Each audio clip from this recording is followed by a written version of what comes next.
നമ്മൾ അനുഭവിക്കാത്ത പല ജീവിതങ്ങളും നമുക്ക് വെറും കെട്ടുകഥകൾ മാത്രമാണെന്നുള്ളത് എത്രയോ ശരിയാണ്. അത്തരമൊരു ജീവിതം നേരിൽ കണ്ടതായിരുന്നു എന്ന്. ഈ വഴിയൊക്കെ കാണുമ്പോൾ വിചാരിക്കുന്നത് എവിടെയാണ് സ്ഥലം എന്ന്. എന്നാൽ ഇത് സൗദി അറേബ്യയിൽ തന്നെയുള്ളൊരു സ്ഥലമാണ്. ഞാനും എൻ്റെ സുഹൃത്ത് തൈമറും കൂടെ ഒരു മസ്റയിലേക്കാണ് പോകുന്നത്. മസ്റ എന്ന് പറഞ്ഞാൽ ഫാം എന്നാണ് അർത്ഥം. ഇത് ആട് ഫാമാണ്.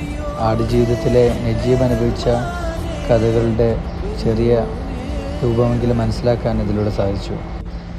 ആടുജീവിതം വായിച്ചപ്പോഴും കണ്ടപ്പോഴും ഒക്കെ നമ്മളിങ്ങനെ ചിന്തിക്കാറുണ്ട്, ഇത്തരമൊരു ജീവിതം നേരിൽ കാണാൻ കഴിയുമോ, ഇപ്പോഴും ഉണ്ടോ എന്നൊക്കെ.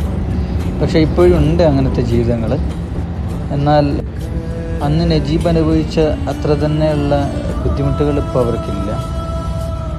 അവർക്ക് വേണ്ടതെല്ലാം അവരുടെ സ്പോൺസർ എത്തിച്ച് നൽകുന്നുണ്ട്, കൃത്യമായി ശമ്പളം നൽകുന്നുണ്ട്. അങ്ങനെ നൽകാത്തവരുണ്ടാകാം. ഇത്തരം മസ്റകൾ കുറേ ഇവിടെ ഉണ്ടെങ്കിലും ഞാനിതുവരെ നേരിട്ട് കണ്ടിട്ടില്ല. ഇപ്പോഴാണ് അതിനുള്ളൊരവസരം വന്നെത്തിയത്. റോട്ടിൽ നിന്നും മാറി കുറേ ദൂരം പിന്നിട്ടിട്ടാണ് ഇവരുടെ സ്ഥലമുള്ളത്. ഇവിടെ ആടിനും അവരുടെ സ്ഥലവും ഒക്കെ ഒരുമിച്ച് തന്നെയാണ്. ആദ്യമായിട്ട് ഇങ്ങനെ ഒരു സംഭവം കാണുന്നതിൻ്റെ എല്ലാ ഉത്കണ്ഠയും എനിക്കുണ്ടായിരുന്നു.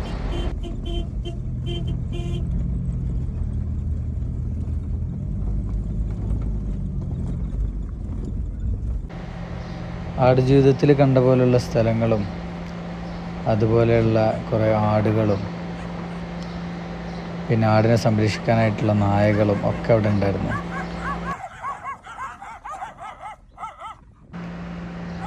ഈ കാണുന്നതാണ് അവരുടെ സ്ഥലം. അവിടെ ആടിനെ നോക്കാൻ വേണ്ടി നിൽക്കുന്ന 2 എത്യോപ്യൻ രാജ്യക്കാരാണ്.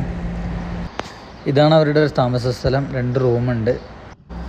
അവർക്ക് അറബി ഭാഷ അത്ര അറിയില്ല, അവരുടെ എത്യോപ്യൻ ഭാഷ നമുക്കും അറിയില്ല.